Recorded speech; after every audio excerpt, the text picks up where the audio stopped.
Greetings, Patrick here. Welcome to Eight Questions with. It's Tuesday. It's the first show of the week.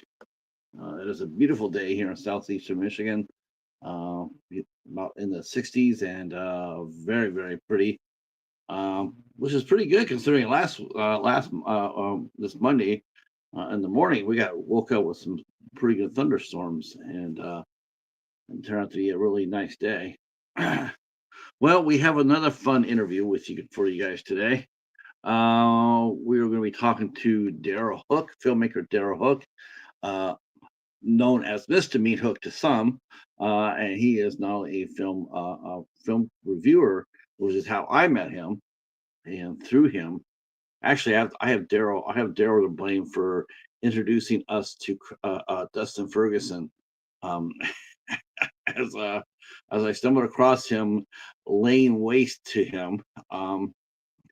So then I just stayed in touch with him, and then I know that he said he was going to be making a movie soon.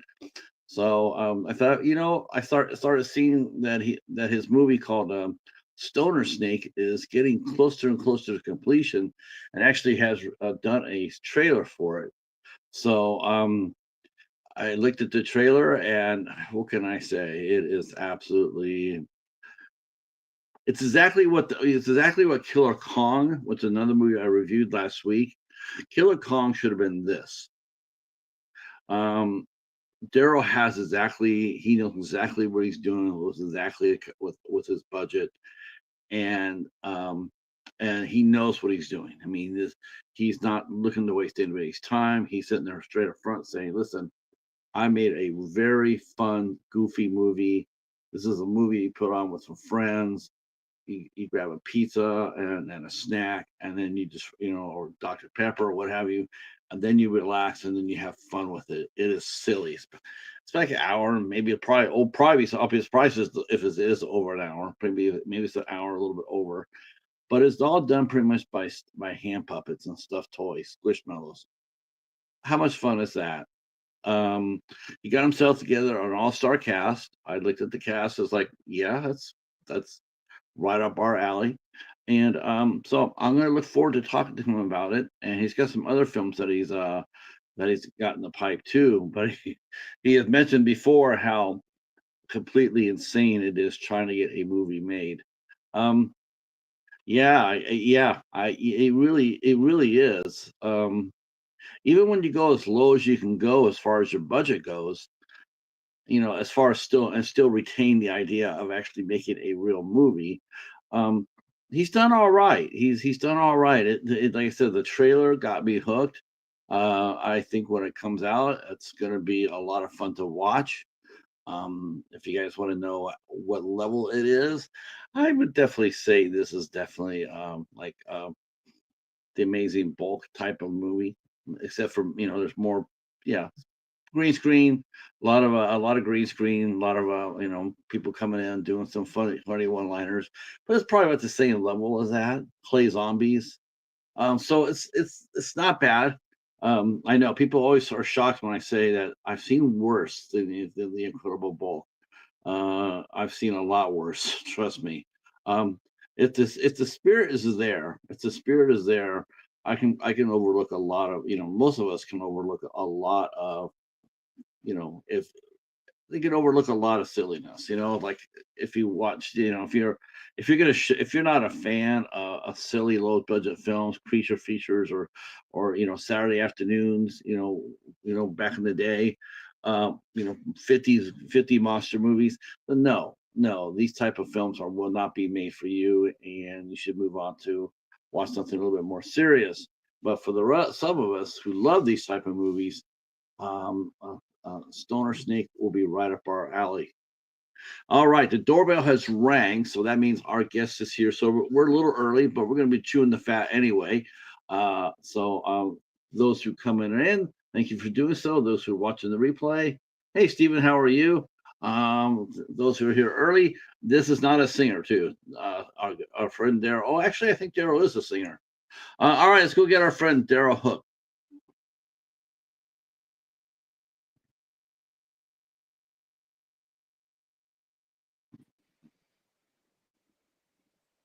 All right.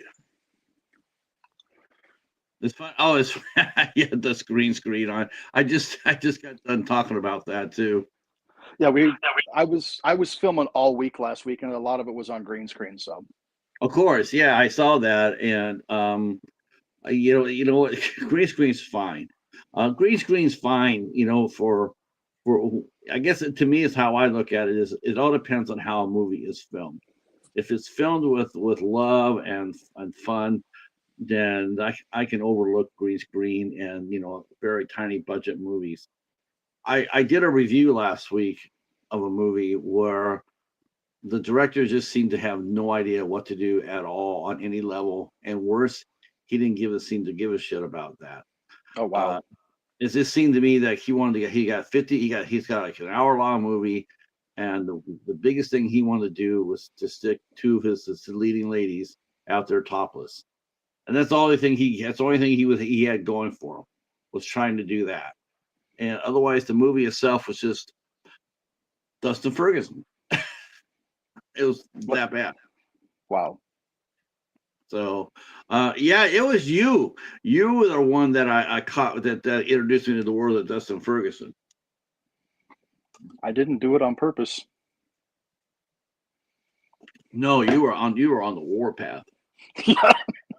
You were on the warpath, and I remember going like, "Wow, this was like this could be a pretty good feud here. Who's this Dustin Ferguson?" And then once I found out, yeah, I went to war with you. I was not happy about knowing not happy. Um, Yeah, that's just that kind of filmmaker. The people always come up there and say, "Well, you don't know how hard it is do you have to make a film." And I respect anybody who makes a film. I may have had that at one time. I don't either. I know the difference between someone who's actually trying to make a good movie, or at least trying to have fun, and then Hmm. there are some who just have a camera in their hand and they don't give a shit. Yeah. So, I mean, I could take my small camera. I could take my camera phone today, walk outside. I have about 30 minutes of foot of storage. I could walk around my block a couple of times in that, and still make a better movie than a lot of those type of filmmakers who have real movies made. Um, I could probably outdo them, or anybody could outdo them. Yeah. Um, but your movie though, uh, uh, Yes. Stoner Snake, I I cracked up. I said, this is amazing. You're gonna have a lot of fun with this. It has been a lot. It's had its definite challenges, but yeah, it's been a hell of a lot of fun. Now, one of the things, Daryl, we talk about here, and one commonality for a lot of independent directors is it can take a long time to make a movie. It's not Hmm. unheard of for us to talk to a director and sit there and say, "How long does it take for you to get your movie up?" And they'll say 3 to 5 years. Wow. How long has it made you to get Stoner Snake up from the storyboards up to the screen? Well, I mean, there's no storyboards. I had to try. I'm not like Run run with it. Run with it. I can draw stick figures, but from like concept to where we are now, to where filming is almost wrapped, and I've been editing as I go, so hoping to have it done really soon. But from concept to now has been uh 14. No, it's been like a year and a half. But when we really started getting serious about it, where I had people cast and we started fundraising and stuff, has been a little over a year. Yeah, I saw your cast. I was really impressed with it. I mean, there's been several people on your cast that have been guests on the show here. Oh, nice. Um, yeah, and one of them is actually one of my personal heroes. I mean, not just filmmaking, but I mean, generally one of the generally really nicest people, and someone who I hope to meet someday, and that would be Who's that? Steve Rensinski. Oh, Steve. Yeah, Steve's awesome. Steve is, I mean, he not only is a good filmmaker, but like I said, he's just an outstanding human being. Yeah, I'll get to meet. Um, I will meet Steve in August. okay, okay. Well, how did you? Wait a minute. How's that? Okay, so how's that? You directed them through the phone, or There's how did yeah, you do it? there's several remote scenes Okay, okay, where I sent them a script. I gave them I told them, as long as the scene goes where it needs to go, feel free to play with it, but I still want you to do at least one version where you follow the script, and okay. I'll piecemeal it together. But with Steve, he actually it so Stoner Snake is a movie inside of a TV show, if that makes sense. So the show is the show itself, It's and it's so Stoner Snake is being shown on the fictional show Trash Can Theater, where it's all trash all the time. you could probably launch that channel for real, right? Yeah, probably so. Yeah, but yeah, there's a host, Dr. Bubenstein.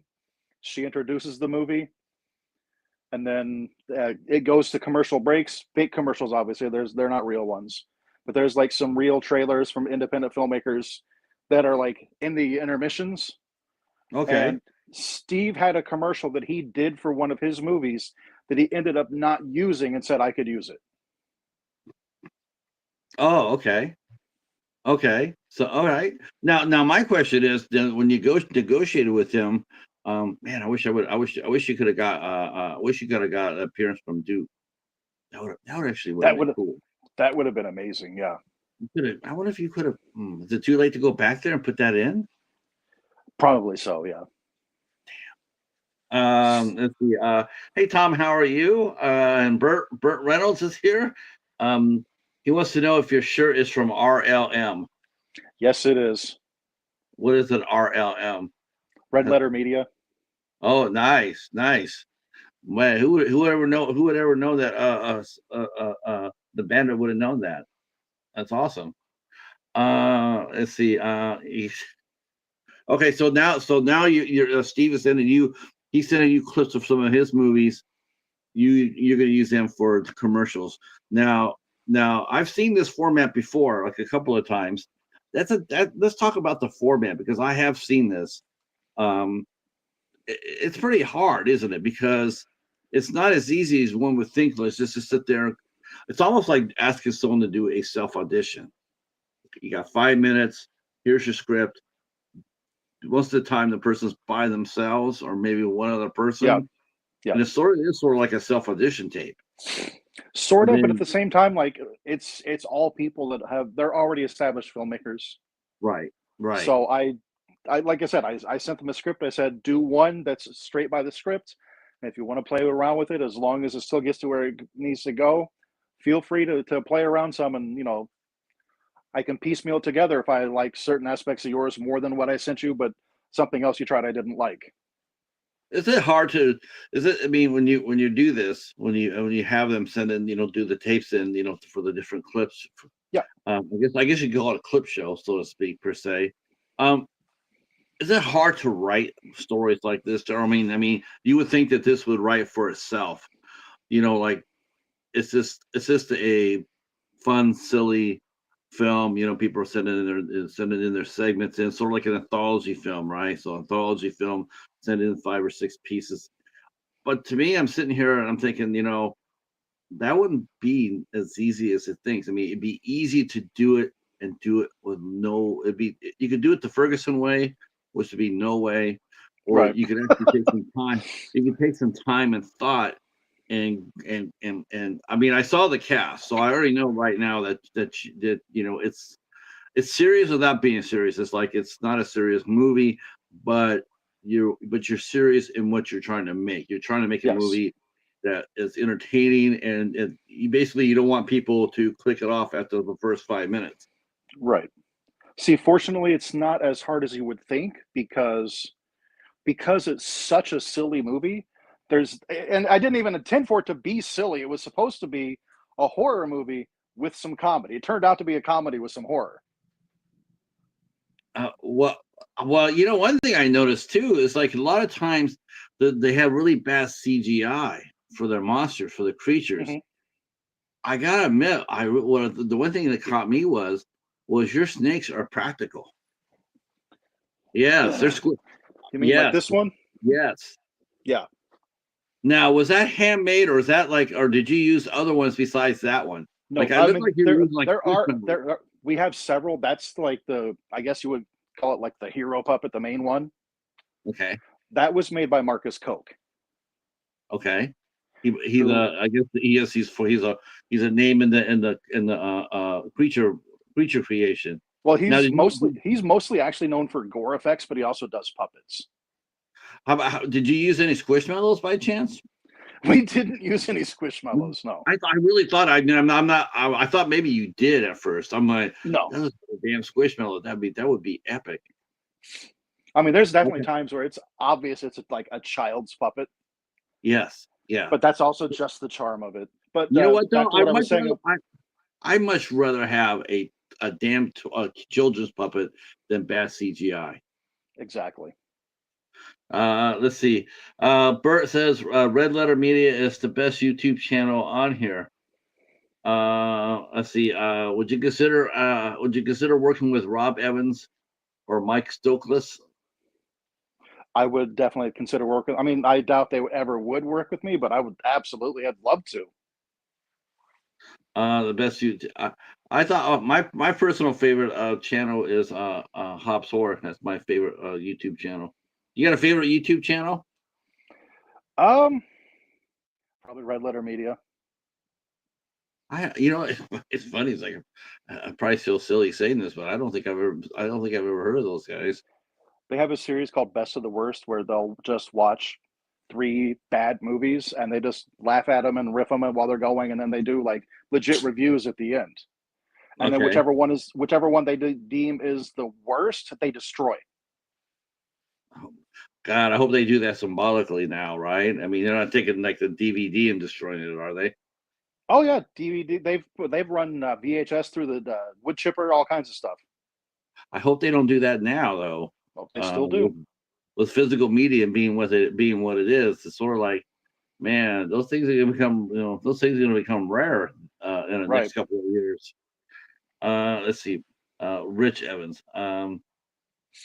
Yeah. Oh, that's interesting. I've never seen their show. I've never seen it. But you know what? Those shows. That's funny though. That's funny you mentioned those because I've seen those types of shows before. You've seen the Mystery 1000, the Science Theater 3000. Some of those movies. They'll bring on out there and they'll trash them. They'll do exactly what you just said. They'll go out there and who's the guy on Saturday on Meet TV, Swinguli. Svengoolie, yeah. Right, they'll bring out the old tired 40s and 50s creature features and what have you. But I'll tell you the truth. And this is what I like about Stoner, Snake Stoner, Stoner Snake Stoner. Is the fact that sometimes you watch some of these movies and you come to the conclusion that they're not as bad as what they're portraying it out to be.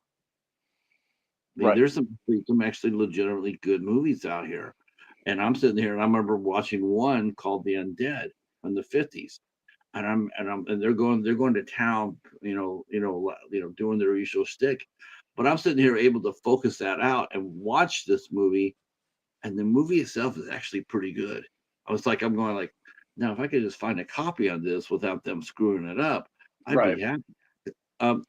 Has that ever happened for you? I mean, what are some of the film directors and movies that inspired you to get into this business? Oh God. Obviously Todd Sheets. If you know me, I adore Todd Sheets. Anything he makes, aside from a couple of his really early stuff, I'll watch it.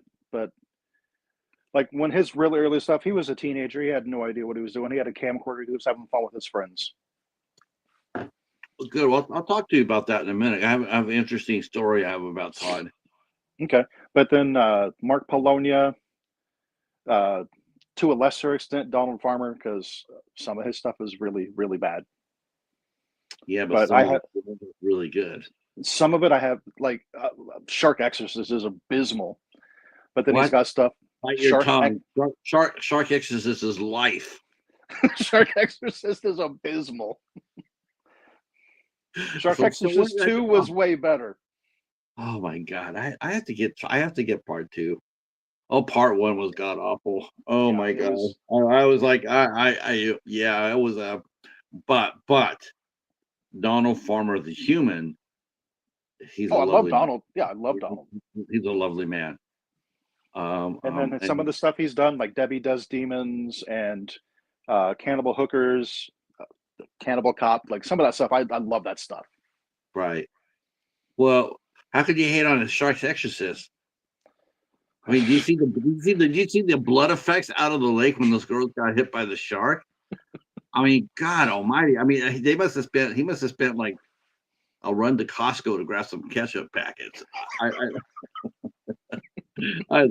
that's so bad, but it was, it was a lot of fun. It was, it's funny. It was funny. I got asked to talk about the movie, and I did. I end up interviewing Donald, and that's how I Nice. know. I mean, yeah, he's a lovely human being.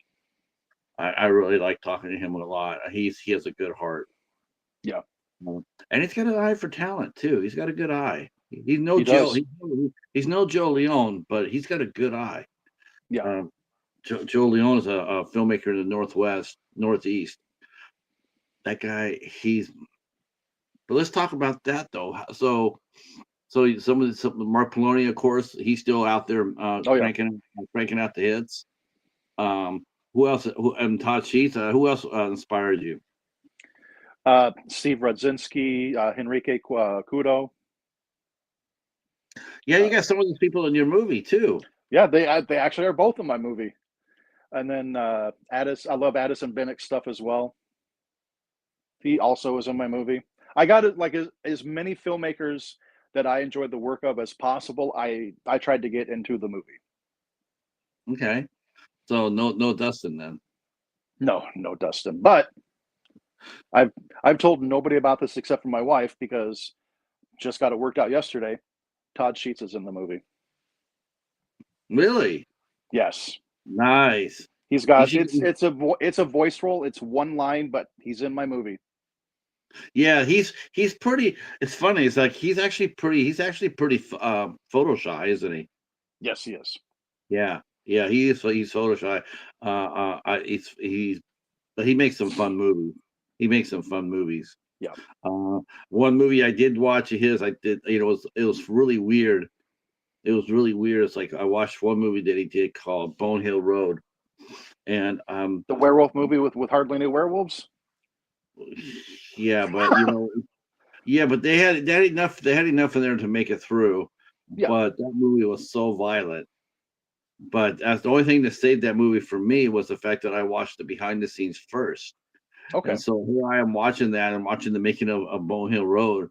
And I'm sitting there going like, man, this guy is he's super nice. I mean, he's like the nicest Yeah. guy on the planet. I mean, there's like 40, 50 people in his crew, and he's talking to them afterwards, and they're just I think, I said, man, if he told them to jump off a cliff, they take a number to do so. Yeah, they probably would. Then I watched the movie and it just lost me. Yeah, a lot of people didn't like Bone Hill Road. It was so violent. It was just so violent for the sheer sake of being violent. And the funny And thing is, that's kind of what Todd's movies are, is they are all very violent.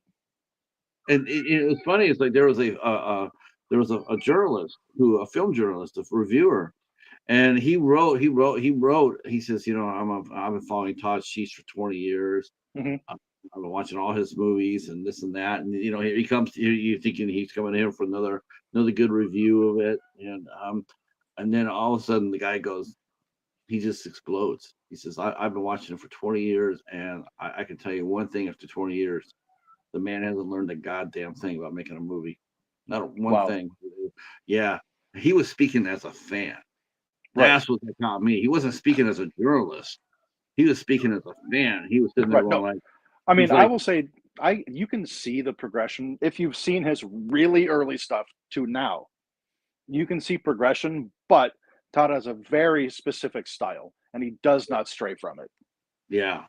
Like I see. when there's gore, the camera's zoomed straight all the way in on the gore. Let's see. Tom is telling us about this movie that was there. Okay, Tom says, do you know about that idea of a shark chasing a jumbo jet? No. It was No, but I'm in. Larry Cohen's idea. It was about a prehistoric giant shark's ghost, because it was all ocean where the blue sky is now. A ghost shark chasing a passenger plane. I've heard a ghost shark, but I never heard a ghost shark plane. No. Um, If someone makes that movie, I'm in. now I've noticed on your IMDb you have three other projects listed. More than three. There's a bunch I have, like, that I've already got scripts halfway written for.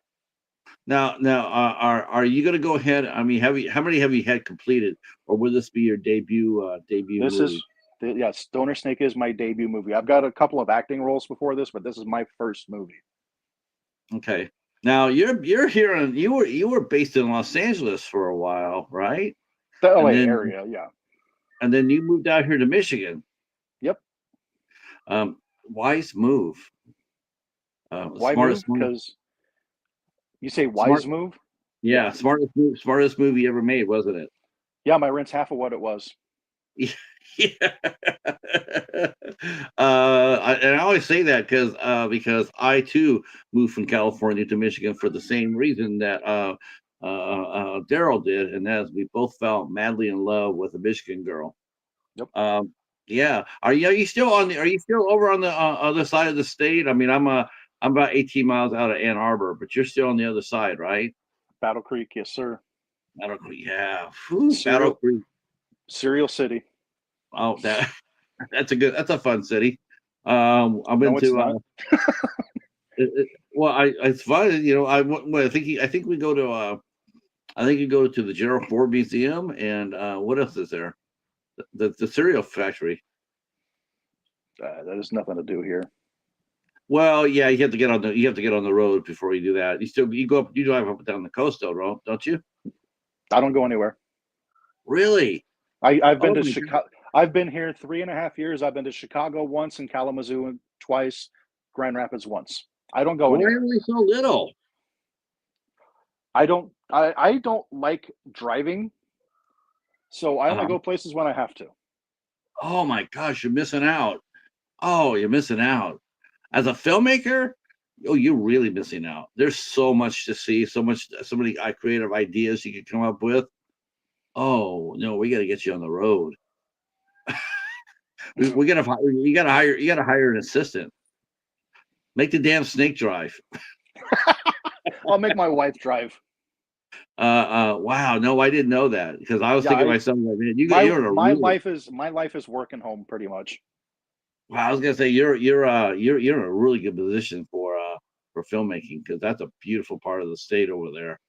I don't know. Except for I can't speak. I can't speak for the rest of the state because, like I said, I don't go anywhere. But Battle Creek is. Am I allowed to swear? yeah. Battle Creek's a fucking shithole. Wow. Yeah. Yeah. I did. Yeah. Well, Kazoo's pretty good. From what I saw, Kalamazoo was pretty nice. Yeah. You got to go Kalamazoo. That's a nice town. That's a nice town. No, we drove up and down the state, that side of the state, on vacation. Had a great time. Just could not believe how pretty it was. You could go to Bear Dune Hills, Bear Hill Dunes. That thing's crazy. You can put you in this giant ass truck. I'm telling you, I'm just thinking here all these great ideas you can do if you're looking for inspiration. Well, like, man, you could jump on one of those damn snow sand wagons and go up and down the dunes, man. You could just come up with all sorts of ideas. Where do you get your ideas from? I mean, how do they generate? Do you watch a lot of other films now? Oh yeah, Um, I not as much currently because I'm so deep in production. Like right now, I watch maybe one movie a month wow. Okay. because I Okay. just don't have the time. And Now, when I do watch a movie, I have a wheel behind me that I call the wheel of shit, and uh-huh. I've got a bunch of bad movies written on it, and I spin it, whatever it lands on, that's what I have to watch. Oh my gosh. You still own your physical copies though, right? Because Oh you yeah, were a film. Yeah, I was gonna say you were. yeah. I remember you're like one of the biggest Wild Eye fans I knew. Yeah, there's 3,700 movies behind the green screen. Damn, 3,700. Yep. Let's see. I never saw I never saw a ghost movie set in a zoo. Well, that would actually be pretty interesting. Oh, I take it back. There is actually a movie with that, and I want to say it was called Zombies, but I think they might have Yeah, been like, yeah, was that ghost or was that a zombies? that was zombies. That was like zombie monkeys. Okay. So there's I noticed there was no cheetahs in it. It's the only thing I didn't remember. Let's see. A murder zookeeper covered up as an accident by the new owner, and he's out for revenge. Man, and he hires a snake to do the job. Franchise. So I asked you earlier about or been inspired about the movies, about the filmmakers you enjoyed growing up. Yep. What film? I mean, what has changed since in the mere year and a half? Because things have changed. What have you noticed of how things have changed as far in terms of independent filmmakers? Let's say in the last couple of years. Um, I've noticed that like certain people will still keep pumping out the same shit with no growth. Dustin Ferguson, He's the worst. which is funny too because I remember he mentioned like 3 or 4 years ago, I'm gonna stop making so many movies and I'm gonna focus on making better movies instead, and he doesn't. He's funny. He actually made a documentary. Daryl. He actually made a documentary, and you know what? Son of a bitch was good.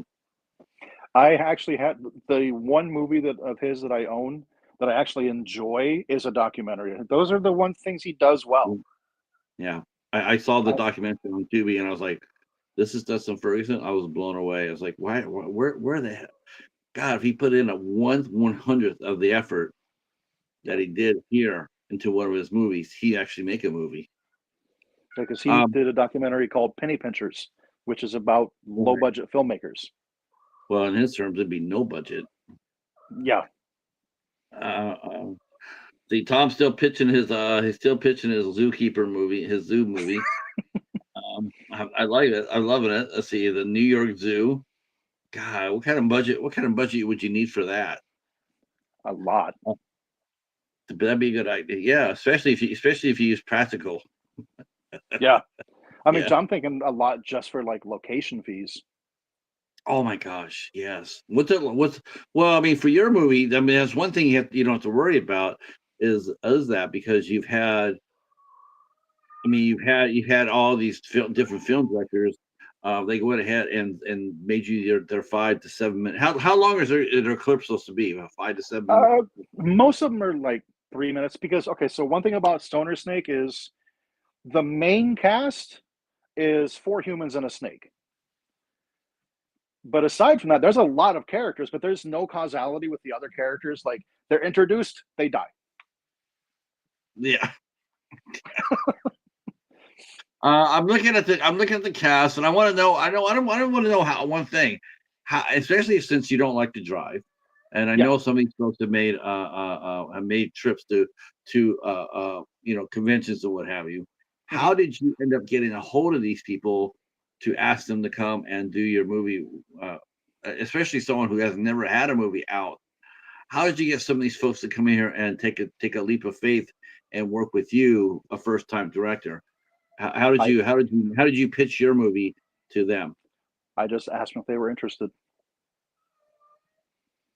I reached out That's to them on Facebook and I asked them if they were interested. uh, so what kind of crafty did you offer them? Like, what kind of what? What kind of craft table did you offer them? Oh, you mean You like had the to, people that actually came here and filmed? yeah. Well, overall, you're gonna have to. What did you offer them? Did you offer them like a T-shirt? Did you offer them like a chance to win a copy of the snake Honestly, a lot of them just wanted to be in the movie. because of the snake, isn't it? It could be like some of them, yeah, some of them I had to pay for, but that's just that's how movie making goes. You pay people. Let's see. Ant wants to know who is Burt Reynolds. Burt Reynolds is more likely or not our good pal Hobbs for. I believe. I could be wrong, but I could believe. How are you doing, Ant? Yeah, because I was gonna say, I mean, first time film director, even independent film, even independent actors who, who've done a lot of low budget films. Um, Hmm. I think there's got to be a point for them too, where people ask them all the time. I mean, now when you said you asked them, and you get into specifics, but did you ask them and offer them like a small fee for their clip, so Oh, at like least they I most of the ones that did like most of the ones that I won't say all, but the majority of the ones that I paid were voice roles. okay. Okay. But at least you The made the ones effort, right? a lot of people like I was surprised how much support I got for people that said that they would just do it just because I've always supported their art and they wanted to support mine. Yeah, isn't that something? I mean, it's just like I'm like I said, I'm looking at your cast list, and I'm just thinking to myself, because these are people who've done some movies before. I mean, they've Yeah, done movies that played out, and I'm thinking, okay, so they and do you think directors as a whole do you think they exploit a little too much the independent the casting? I mean, I think they do. I see a lot of that. I'm sure you probably do in the Facebook groups and what have you. And someone will be asking for someone just to come in and play for a part for free. It's like, Right. listen, if you're asking somebody coming out of acting school, all right, I get it, I get Yeah, it. like I put out a couple feelers when I first announced the movie for people to do like voice roles, and then when they'd say I'm interested, I would message them, and the first thing I would ask them is, "What's your rate?" Because I don't want them to work for free if they don't want to. Awesome. See, And then nobody like really thinks of it. Nobody a thinks, couple of people, it was like, "Hey, buy two of my movies and I'll do it." that's awesome. That's awesome. And now yeah, see, there you go, that's how it's supposed to be done. I Yeah, don't ever ask. What's funny is, like, I used to ask a lot for, when I was in music. I used to, can I get a copy of your record, right, 'cause I would like to hear it. A lot of times I'll get a lot of folks who have asked, who have wanted to come onto the show, and I got to be honest with you. I mean, I'm not in the position that I can support everybody. I right, can't support you, but one thing you won't hear me do is ask for it. I'm not going to sit there and say, "Yeah, send it to me for free anyway." I'm right. not. I'm not going to do that, because I know how I have to learn after doing this show. I've learned that it can be a cruel business. Yeah. Um, now, what does your wife think about this? Does she know that you were into being a filmmaker when you guys met? That this was your goal, was to make movies, or was So it something? here's the funny thing. Like, I never intended to be a filmmaker. I always loved bad movies. I always loved just film in general. But I've never been to film school. I have no training whatsoever. But I've seen enough movies to know like how a shot should be framed, stuff like that, how a shot should be lit. But one day, and this is I'm going to tell you the story of the genesis of Stoner Snake. One day I was at work and one of my friends at work and I were talking about the success of Cocaine Bear. And then how like right after it became successful, they announced Meth Gator and Crackoon and uh, what else was there? There was Cocaine Panther, cocaine cocaine cougar, all Cocaine kinds of Cougar. yeah, cocaine cougar. There was like all these drug movies, and my friend said someone should make Stoner Snake. I said, fuck it, I'm gonna make it. And that's literally how I became a filmmaker. I said, fuck it, I'm gonna make it. I said it'll be so low budget, people will be like, what the hell am I even watching? And then we ended up raising way more money than I ever expected. Oh, did you fundraise for this? Oh yeah, we did an Indiegogo, yeah. How'd it go? I set my goal at 1,500 and we hit that in 7 hours. You got $1,500. That's We why. got all we got almost 4,500. So that's how you got practical. Yeah. Wow. Okay. Okay. Damn. So how long did it take you to like you said, you have how many You had one snake that was made for you. How many other snakes do you have? Uh, that I have Yeah. no, five. So you had the one that was Five, the one was made. So right. I have how five long did others, and then anybody that did a remote roll, I sent them a snake as well. really? Yeah. Okay. How long did it take you to win those from the from the machine, the plunger No, it would have taken forever. I suck at claw machines. machine? I would still be You should trying have to win videotaped. one. You should have streamed. You should have StreamYarded that. You should have streamed that. Here we are. Here we are, the cast and crew of Stoner Snake, and now we're casting our snake if we can only catch him. Right. Okay. So what was her? What was her reaction when you told her like, okay, I'm gonna go ahead and I'm gonna try to raise some money. Yeah, Uh, I said I'm gonna make this movie, and she's like, okay, I support you. I mean, how are you surprised? Are you surprised that you're the only filmmaker ever to have gotten a 4,500 budget, put it in the bank, and still made interest off of it? I did make a little bit of interest. Yeah, I think I But made like 2 cents a month in interest. see, there you go. The sequel. Sequel. I'm not doing a sequel.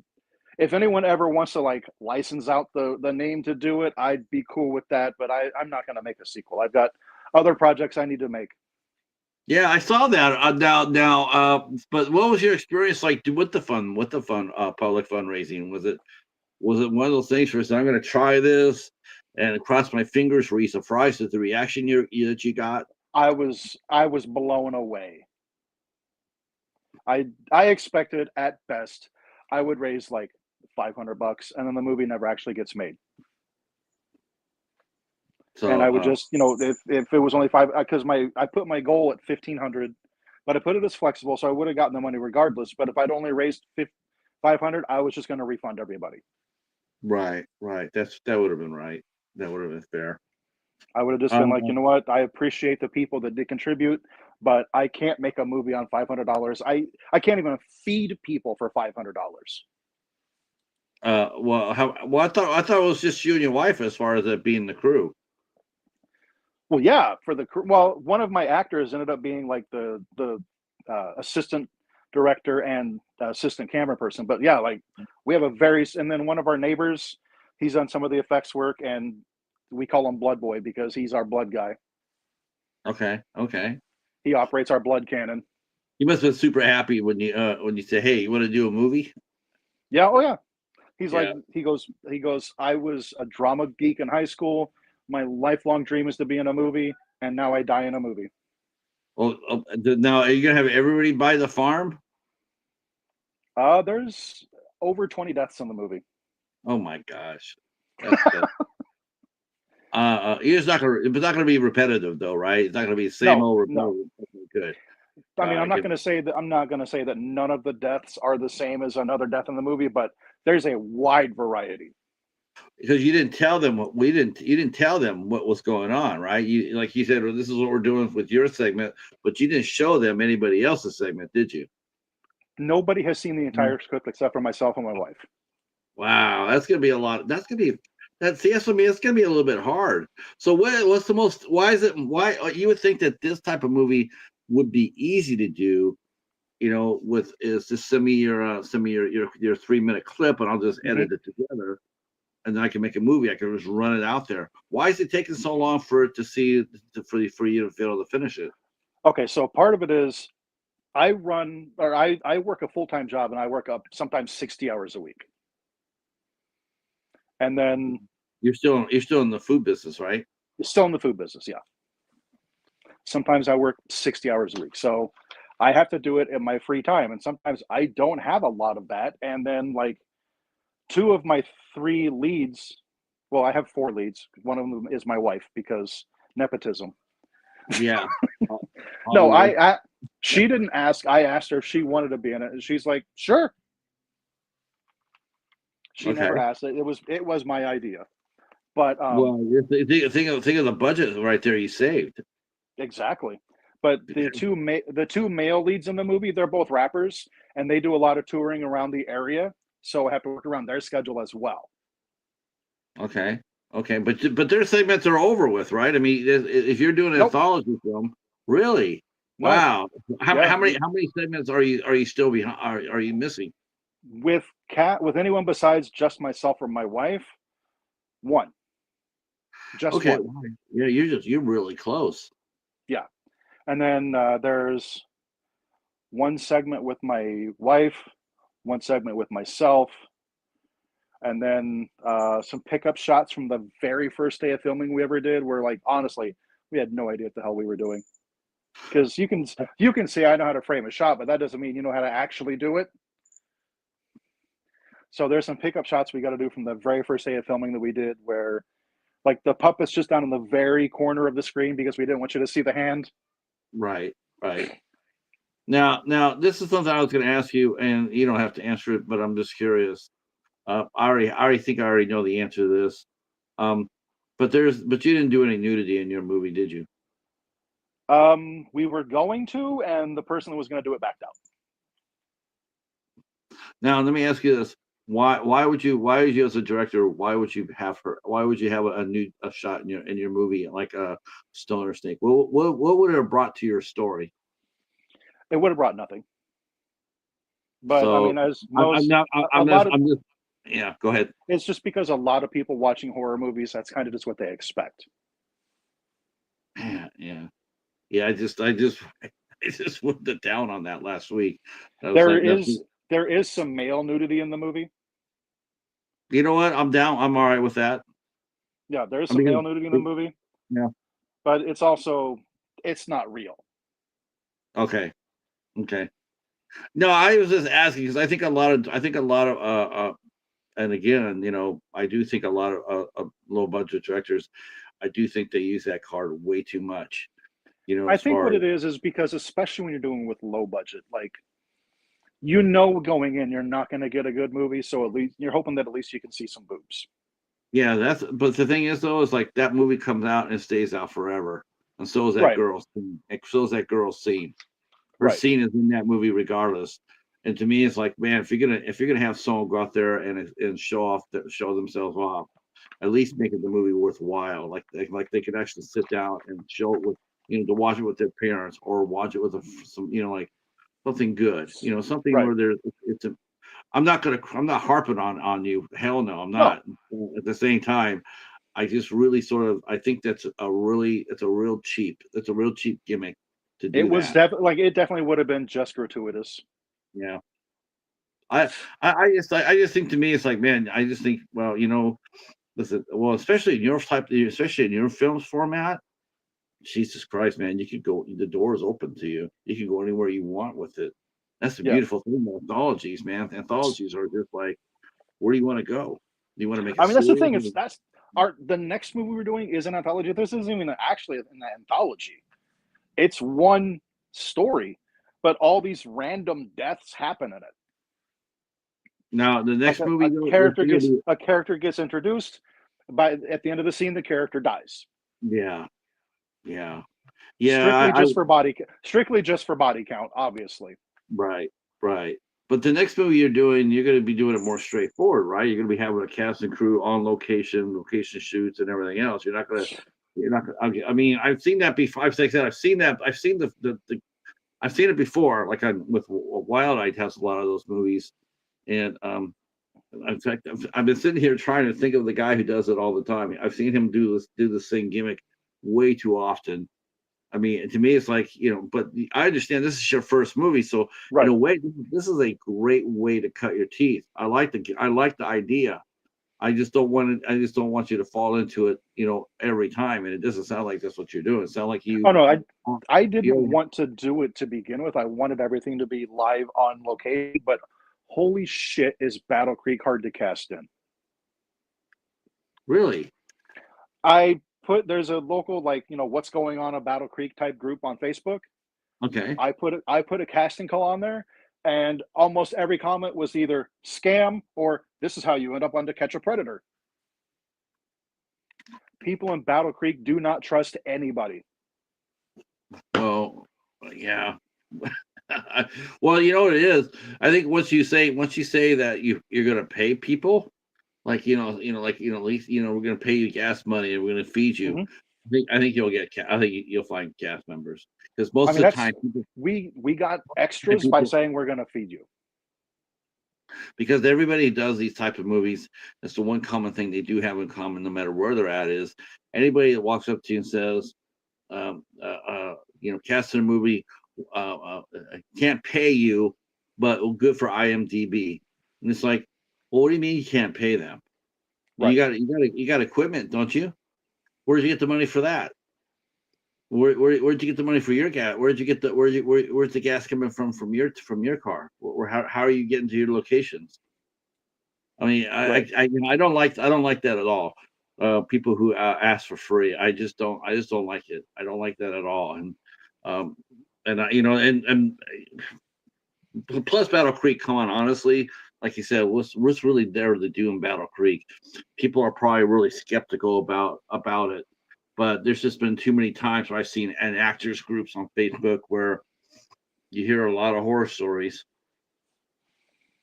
And Plus, I told everybody locally up front, I was like, look, I can't pay you, but every day we shoot, I will absolutely feed you, and it's not going to just be shit from Dollar Tree.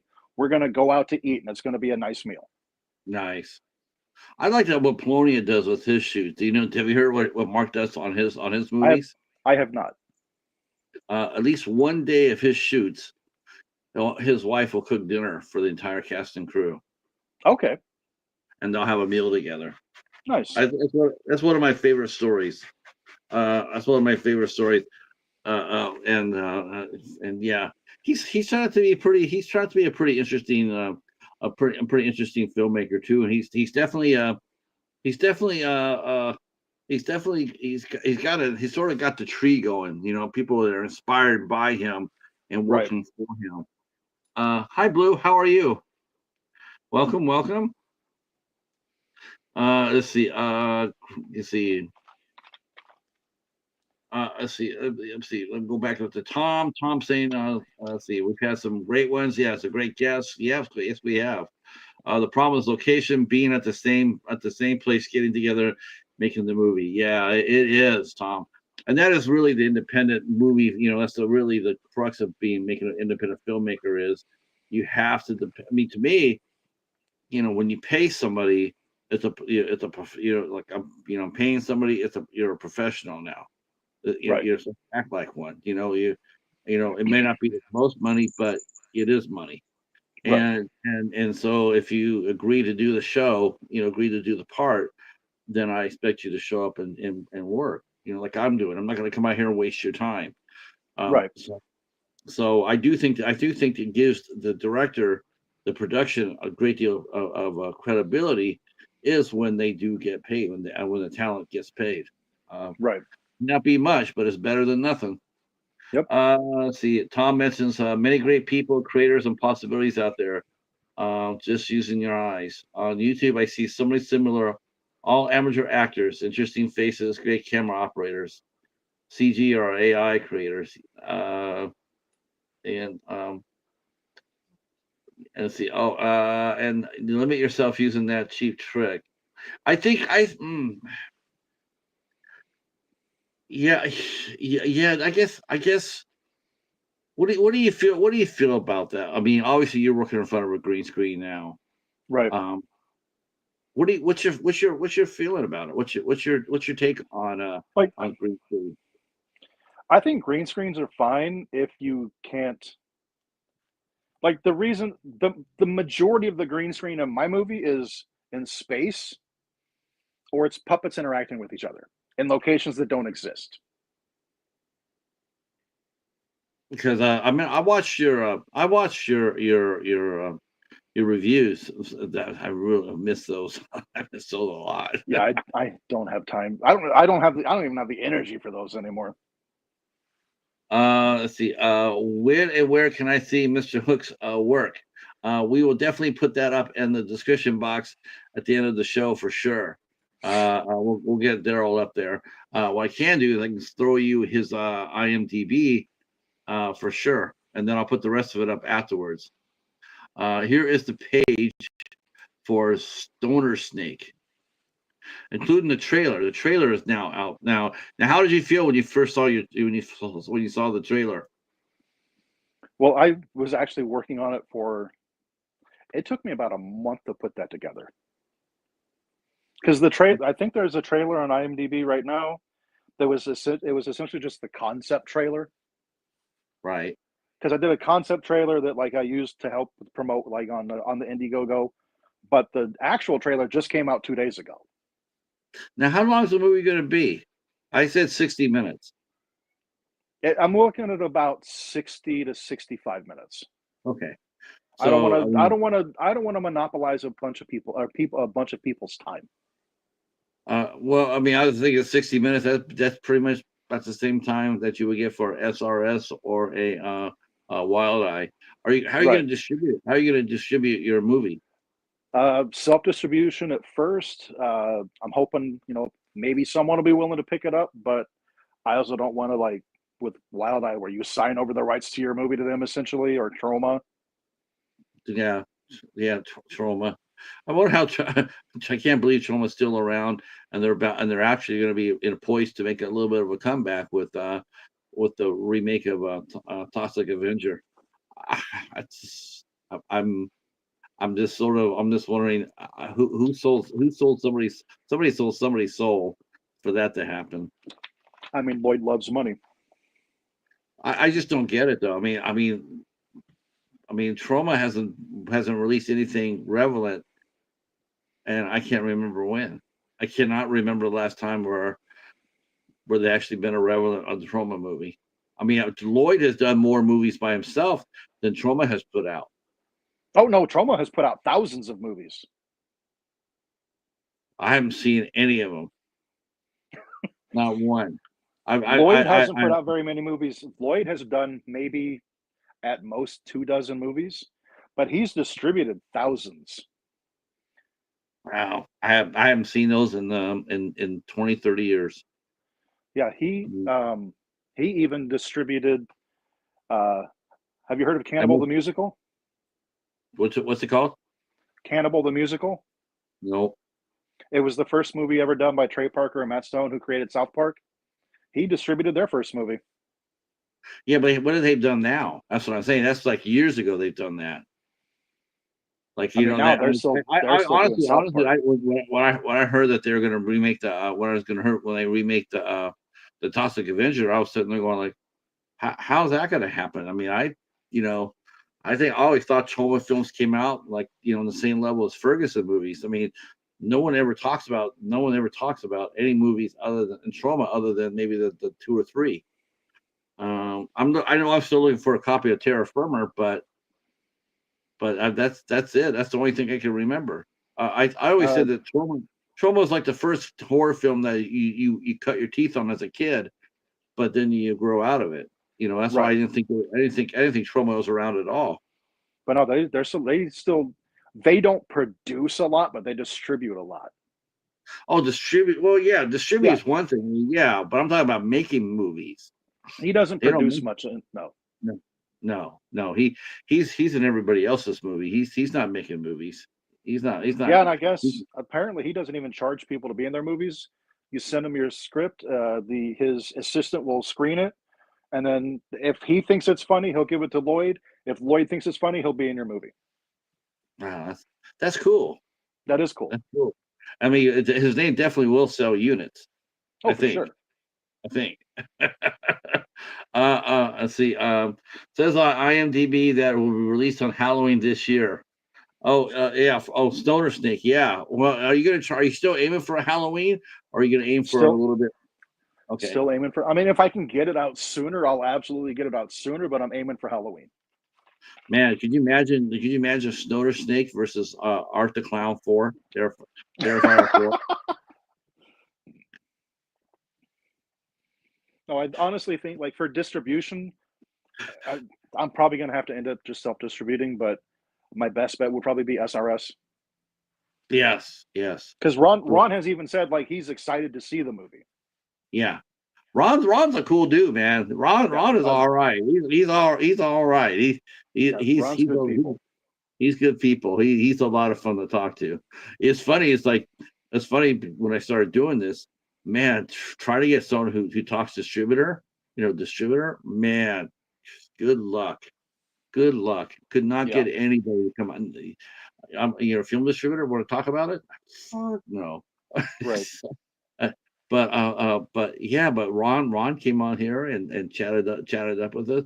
I learned, you always learn so much by listening to those guys. It's a shame that we don't get to hear from them more often. Yeah, Especially for filmmakers. Like sometimes sometimes like I haven't been to a convention so in a long, long time. So I'm not sure if they have panels about where they discuss this sort of things, like hey, welcome to everybody, potential filmmakers. Um, so we're going to show you how it works in making a film. I'm not sure if they do that at conventions anymore. Um, that but sounds what like we the kind of thing that they might do at like Cinema Wasteland or Gross Fest, but not a big convention. that's right. Oh, he shouted out Gross Fest, Gross Fest. I'm going to Uh, Gross Fest. are you going? I am going. Or are you going this year? I'm going this year. Yeah. Nice. I was trying. Congratulations, man. I can really only afford to go to one. I can only afford to travel to one con this year, Okay. and I was going to be either Cinema Wasteland or Gross Fest. And then I saw that Mark Polonia was going to be at Gross Fest, so they're like, I guess I'm going to Gross Fest. Yep, yep. One of the people I suggested, I thought they were going to be this next year. I said, well, we're going to use them next year. And then I looked at, I was talking to Tom, and I said, send me your guest list. And I saw they moved them up. They moved them up to this year. And we're like, hell yeah, I like that. Yeah. Because she's, but you can't use her you can't use, if you use her, you got to pay her. Or Who's yeah. that? Well, what's funny is we're talking about that earlier just a few minutes ago about the gratuitous nudity, Mm-hmm. and you're right about a lot of horror people in horror. They're expecting to see that, but Right. I think some of the talent is starting to wake up there and looking at it like, why am I doing that for this? I mean, Right. if I'm gonna be requested to do something, I want it to be meaningful. I want it to be a meaningful, like a reason why I'm doing this, not Mm-hmm. just because the director needs to sell, put my name on a box with, a nude scene on here. And a lot of them are going out there on, if you've seen, I'm sure you've seen this in some of the groups too. Some of the groups, a lot of those, the actresses are sitting there saying they do not want to, they want to do that anymore. Right. Hold on. I gotta make sure this. I haven't seen this guy before for a while. Let me gotta make sure it's the real deal.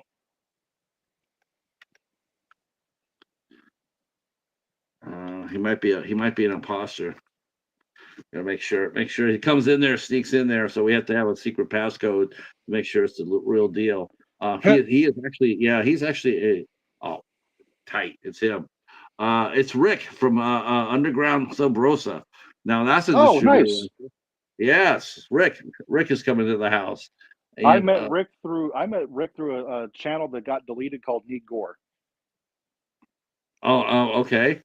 He got deleted. He got the God. How do you get deleted on YouTube anymore? I mean, well, he was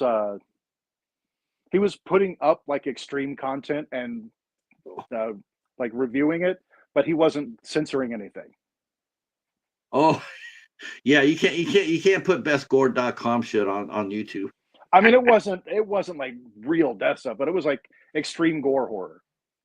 Oh yeah. Okay. I was gonna say if he was putting best gore stuff on here, yeah, his ass would have got hooked pretty quick. Uh, and he knows you. He says, Mr. Meat Hook. Oh yeah. Yeah, I guess we should ask you that. Where did we get our? Because that's how I met you. I met you as Mr. Meat Hook. Mm-hmm. So how did we get the name of Mr. Meat Hook? Okay, so the name of Mr. Meat Hook was the original name of my YouTube channel was just Nail Gun because I was a big fan of Nail Gun Massacre. But at the time, I was a channel with like 50 subscribers, and if you would type in Nail Gun, you wouldn't even my channel wouldn't even come up. It was just videos about people like reviewing nail guns or showing how to use a nail gun.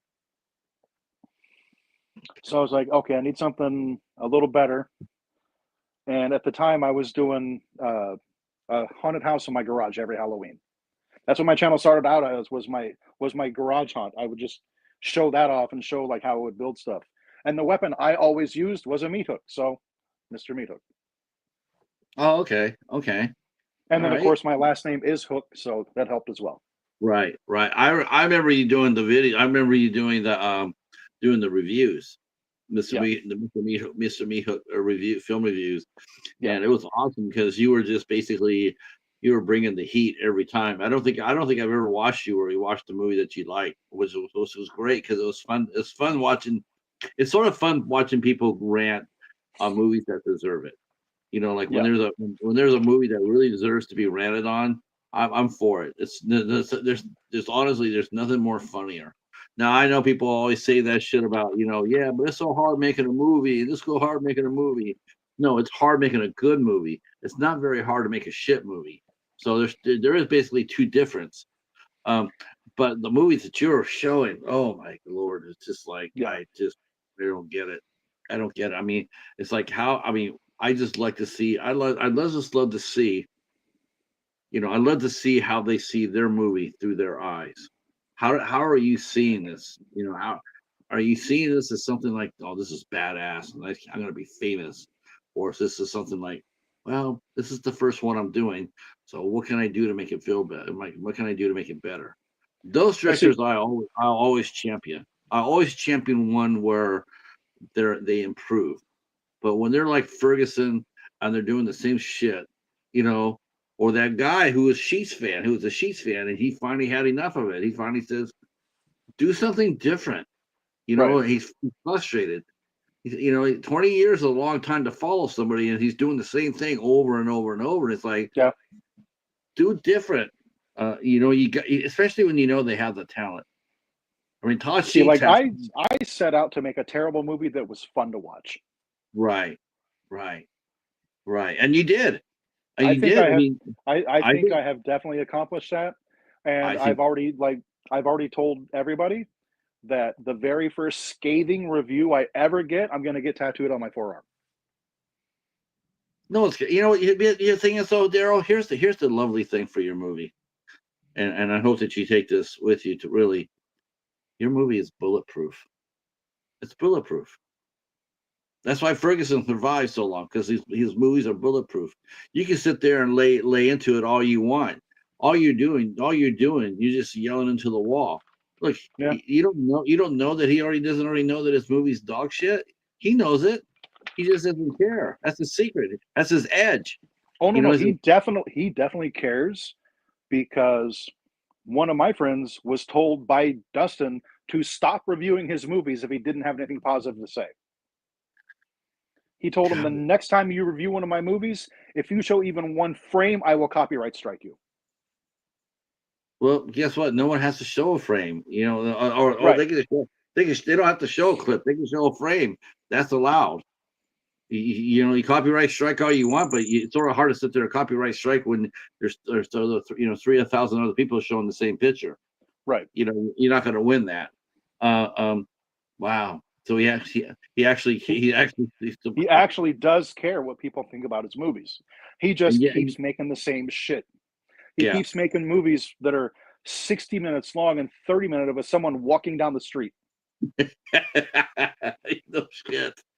What are some of the things that you now? Let me ask you this. This may seem sort of funny, but think about this in a second.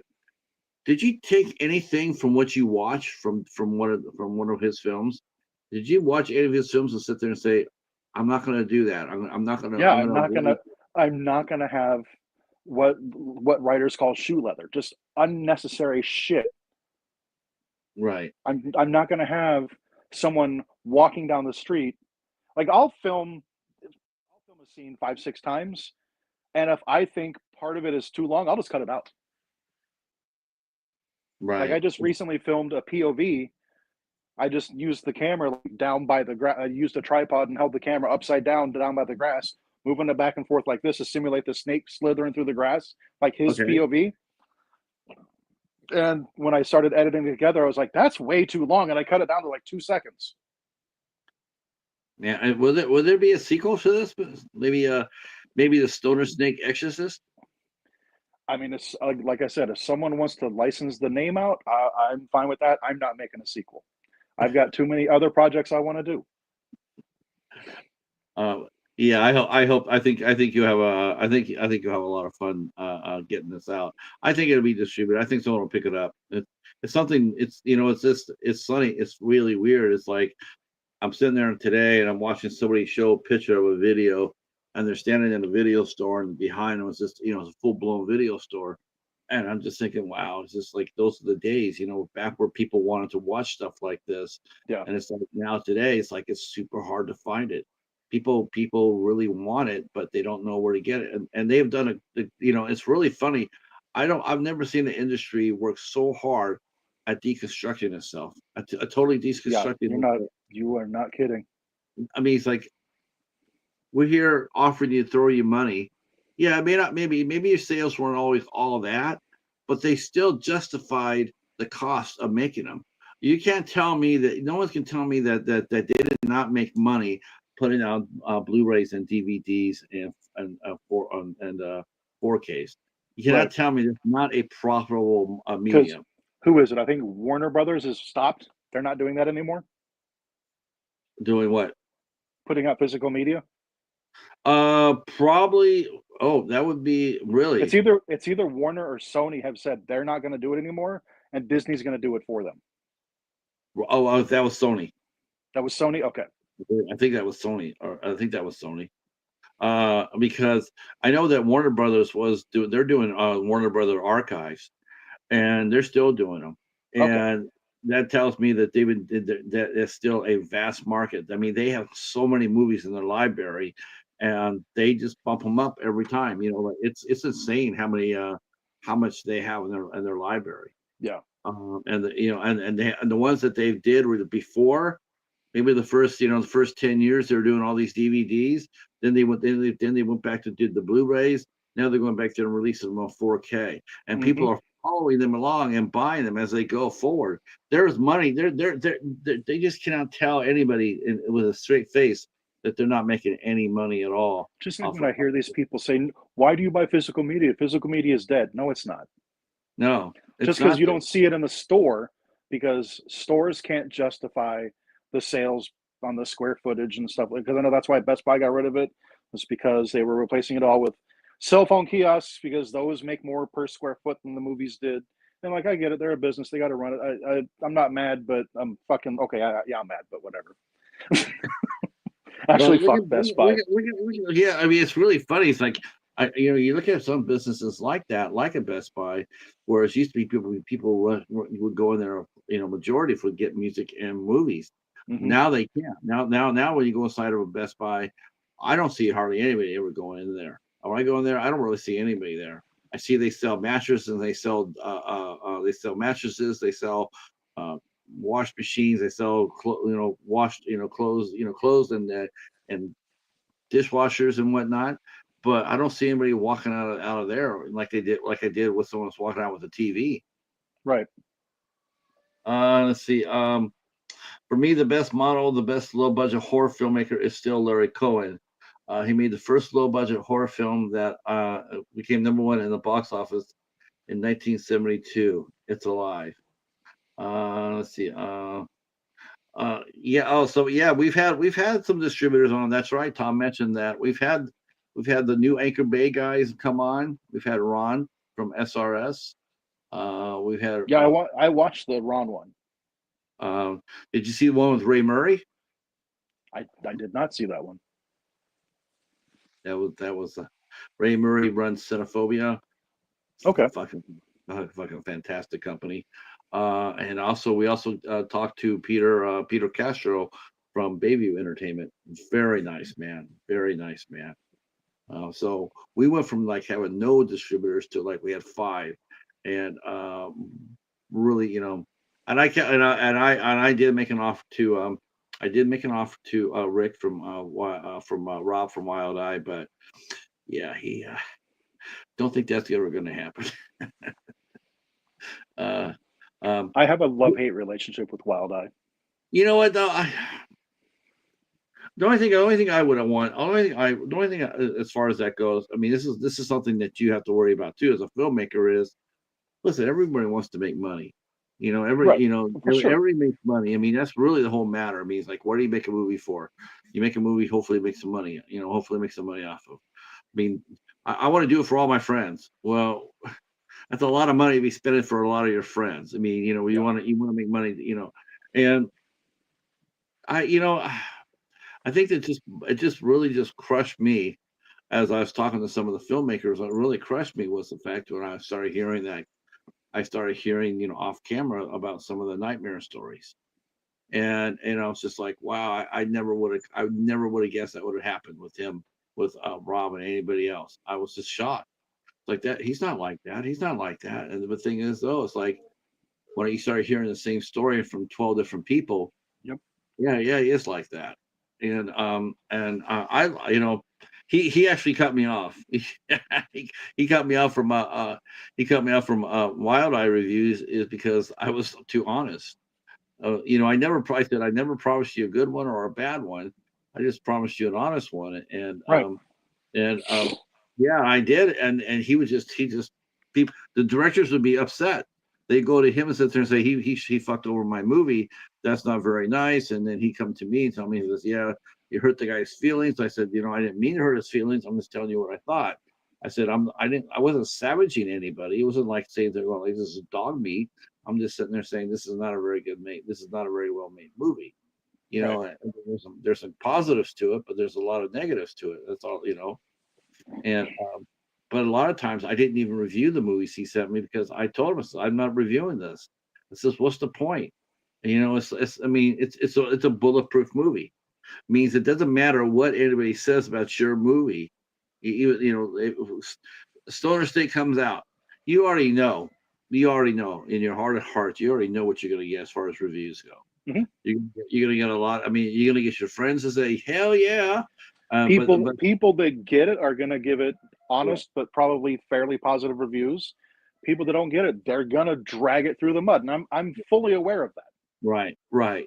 So I mean, so see, that, and the same, and your attitude is, so what? Yeah. So you don't like my movie? Give it You a didn't like my one. I movie. don't care. You didn't like my movie. Cool. You weren't the target audience. Yeah, yeah.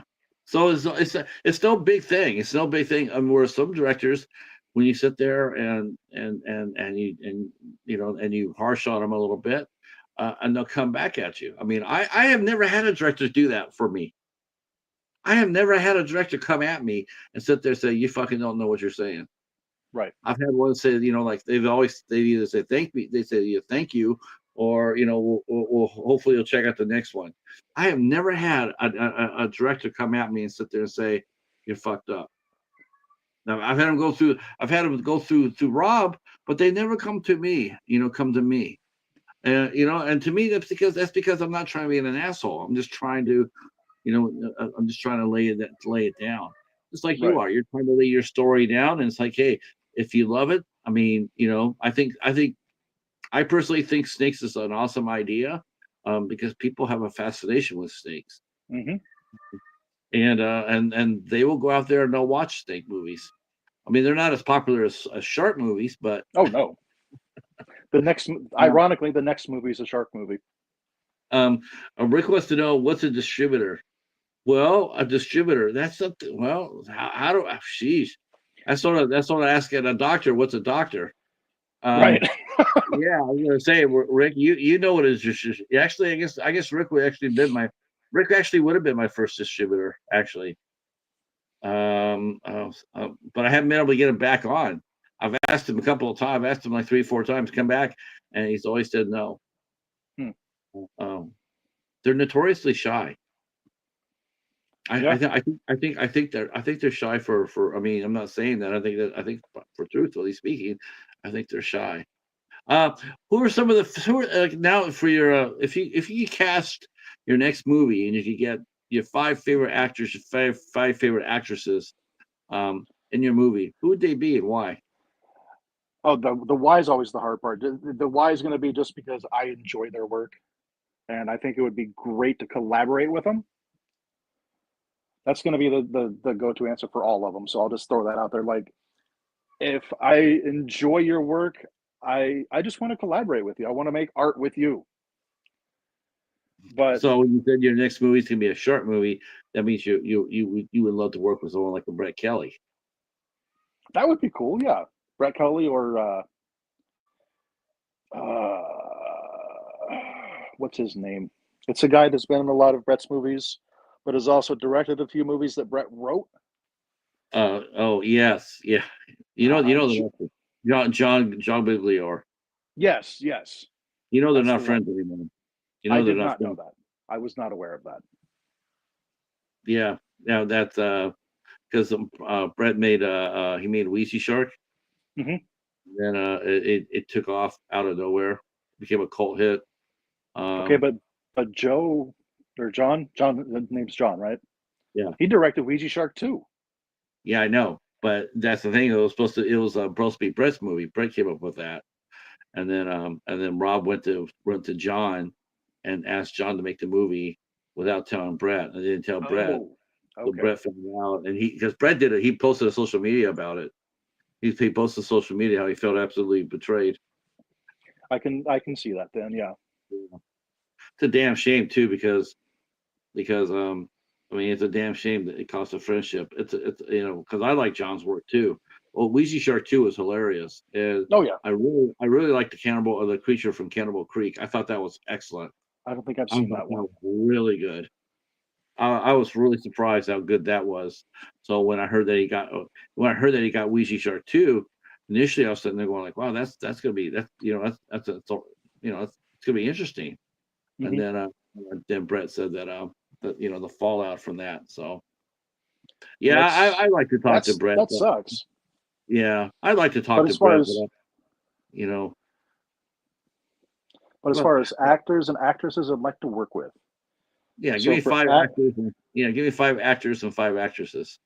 okay, so for actors, I'm gonna go with Ken Van Sant. He's done a lot of Mark Polonia movies. Yep, Him, and then sticking with Mark Polonia, we'll go with Jeff Kirkendall as well. yep. And then Man, they gotta go. They've got to go with Polonia, man. Or wouldn't you have to go with his secret weapon, which Tim one's Hatch? that? Tim Hatch. I mean, Tim Hatch would be great too. But I don't Tim want to Hatch. throw a lot. I don't want more than half of the movies to all, Oh, or I was half gonna the say answers to all be. that guy truly is a secret weapon. That guy, Tim's amazing. He has such a great sense of humor, and it makes me laugh when I watch him. Whatever the movie is, and he's just sensational. Uh, you can definitely tell when he's not in one of Mark's movies. It drags. There's no fun in it. Yeah. Tim makes the movie fun. There's our good friend Al Lucard dropping that on the Stoner Snake trailer. So if you want to go and get scared, go run that trailer. That movie will terrify you. Rated R. We're not fooling. R for really, really bad. Was that? It was a rattlesnake, wasn't it? What's that? Your snake. Um, sure, it's a rattlesnake. He's actually an alien. Oh, the alien. Okay. Yeah, he's actually from the same planet that the band Guar is from. I was gonna say they were the same planet that Alf was, and they killed Alfs. Then No, he's not from Melmac. He's from man, Scumdogia. I was gonna say if they're from Melmac and you had them kill Elves, I would be your best friend forever. I'd be Okay, afraid to have him kill Alf and get sued by NBC. so no Tim. Okay, Okay, I'm gonna go. Even though he's in Stoner Snake, it's only a voice. Where I'd love to work with him in person. Clint Beaver, okay, Steve Rudzinski, man, and he's good. yeah, Steve's great. He is. He can be great when he needs to. When he needs to, he can be over the top when he needs to. I every time I talk to him,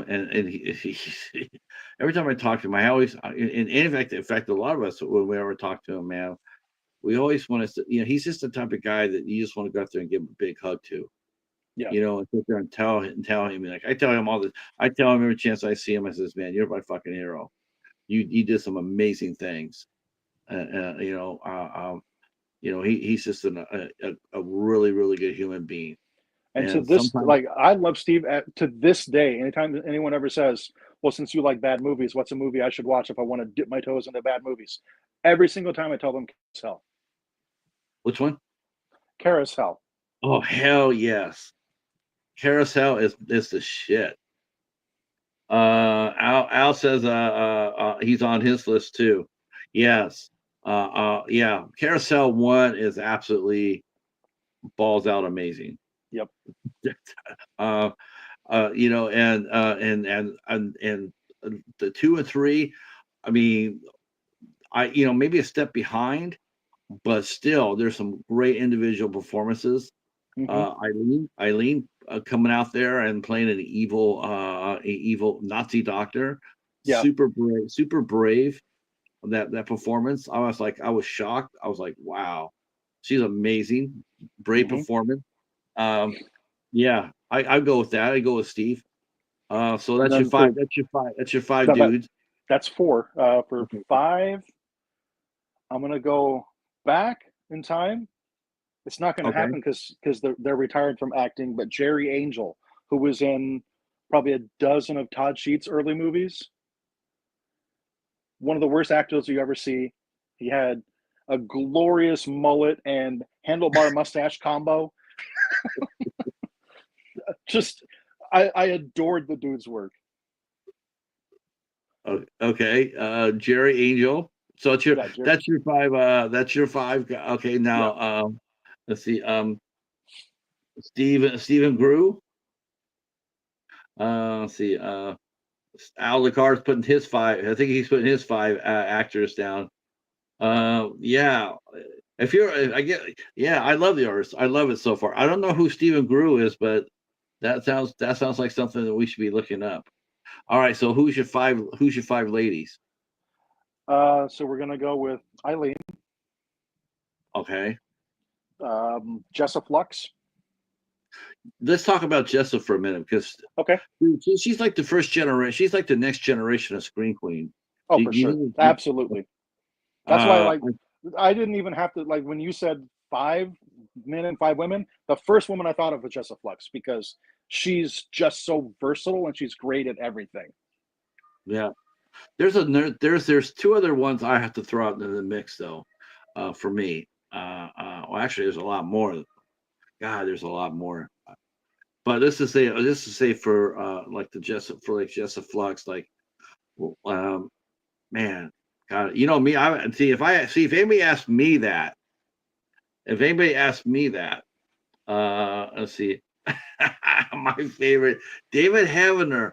Oh, oh hell, oh hell no.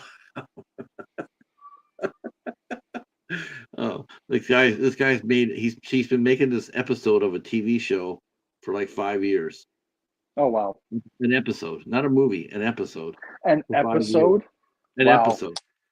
Uh, I would sit there and say, for me, like someone in the same level as Jessa Flux, because there's just a wealth of young screen queens that are up and Hmm. coming. Um, and I agree with you about Jessa. I think Jessa. I think I do. I said this last year, and I think even more so this year. I think it's going to come to a point where she's going to make a decision.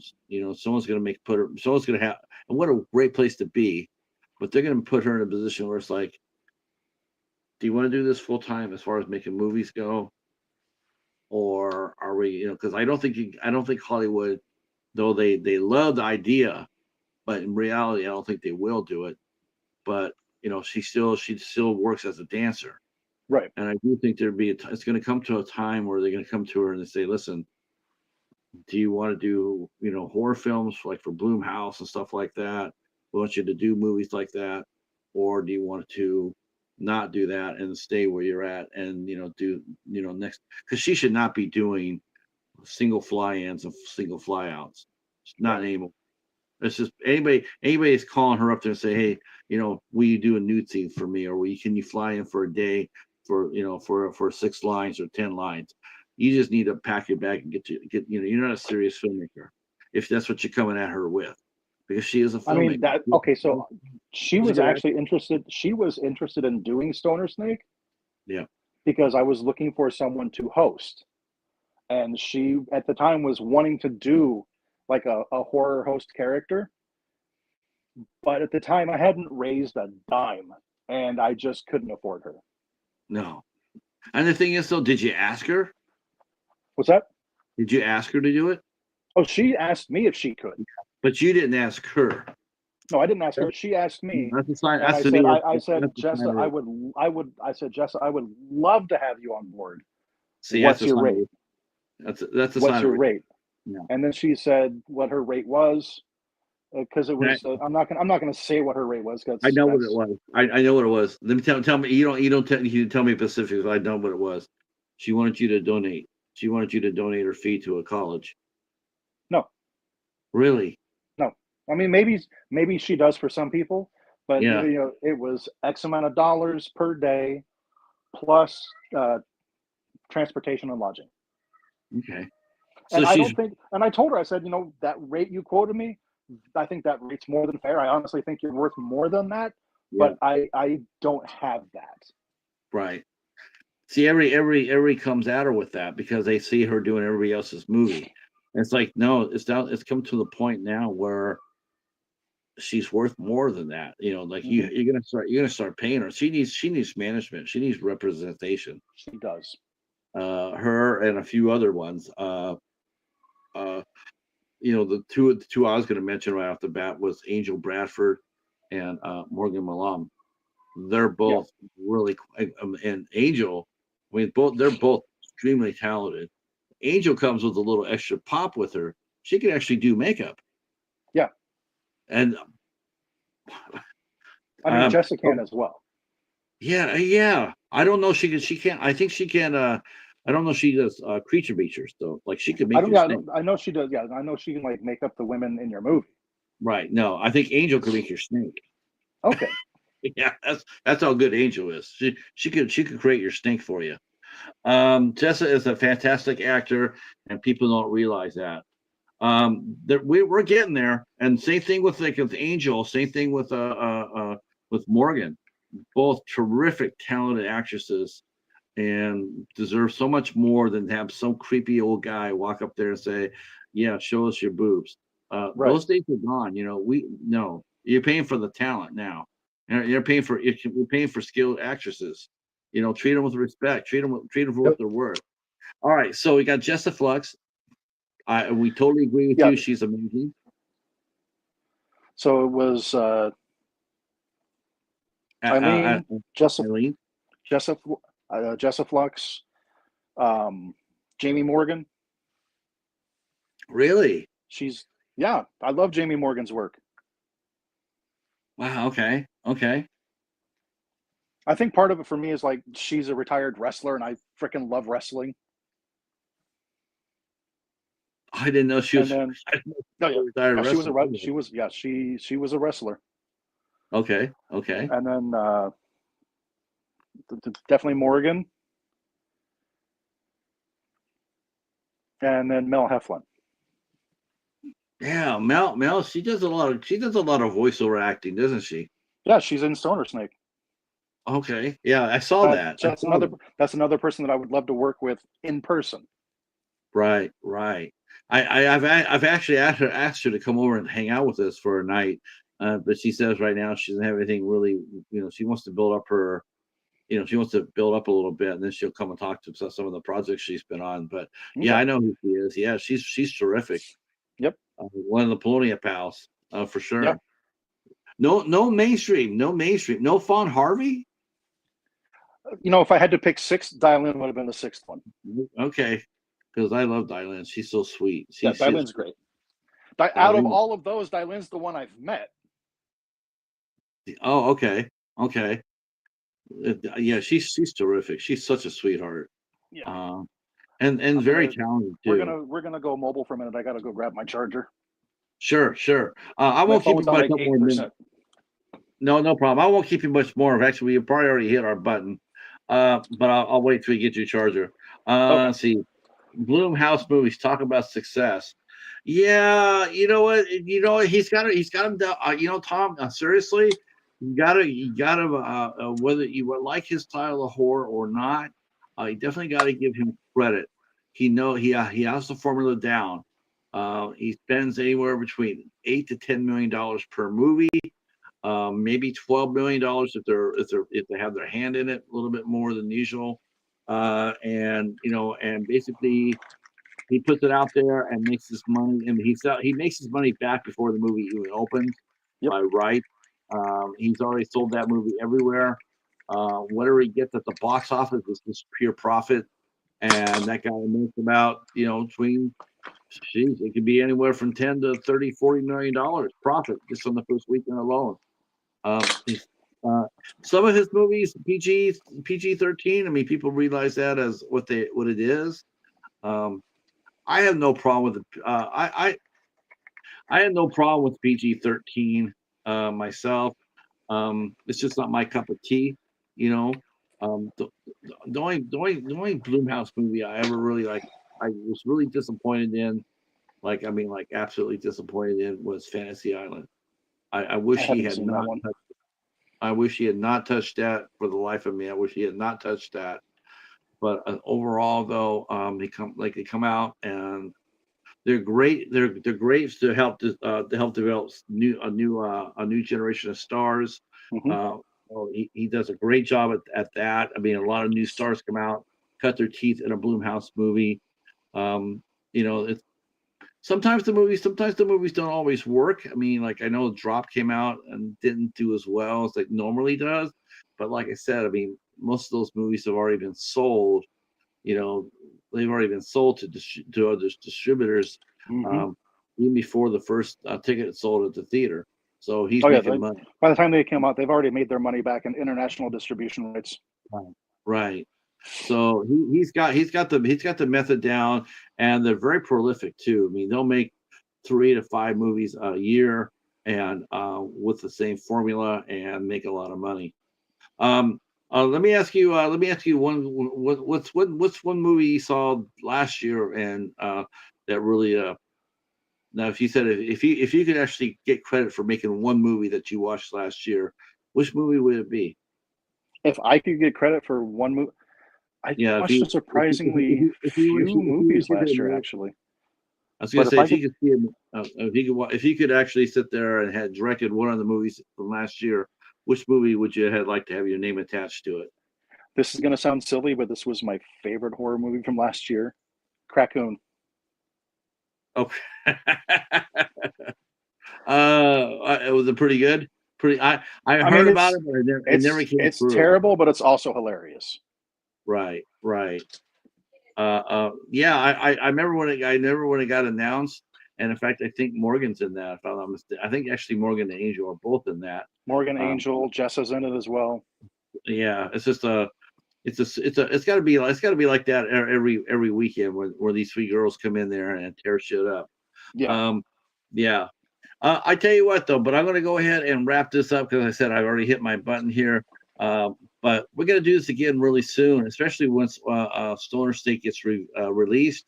When it does, we'll have you come back with the cast, as many people as the cast as we can get, Okay. and we'll sit down and talk about it.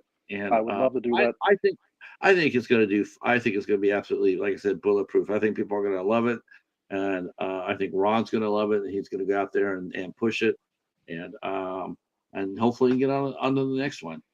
Hopefully so. You can't go wrong with shark movies. Right.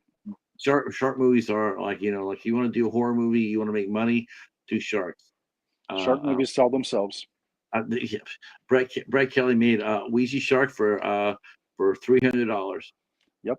Canadian. Yeah, it was less than that. It was like Yeah, 235 Canadian. $211. Yeah, That's what it something was. like that. It wasn't a lot. No, but thanks for coming out, Daryl. I've Oh, been thanks for wanting to having do me. this for quite a while. I just it's just like I wish I had a really legitimate question saying how come you haven't knocked on my door earlier. But then when I saw the trailer for Snake for Stoner Snake, I said now's the time to talk to him. Yeah. So you'll be back later on this fall. Tomorrow night we'll be here at 8 o'clock with filmmaker Travis White. He will be here at 8 o'clock, and we'll be talking about his new movie called the Death of Ego, the Ego Death of Queen Cecilia, which is a cautionary drama film that I watched, and it looks to be sensational and has a young star on it looking to make a big break. Really good performance for a first time actor who had no experience at all. And then this Saturday at 8 o'clock, I'll be joined by filmmaker Tremaine Hayhoe. He and I will be doing a watch party for the movie Simp. And the 27th, we'll be back here for the ISD show, where me and Mary Wilson and Ben and Haas will be talking about Devil's Gate. That's gonna be an ass kicking. All right, stay right where you are for a minute. To everybody else, thank you so much for coming out and for your support, and we'll talk at you soon. Bye.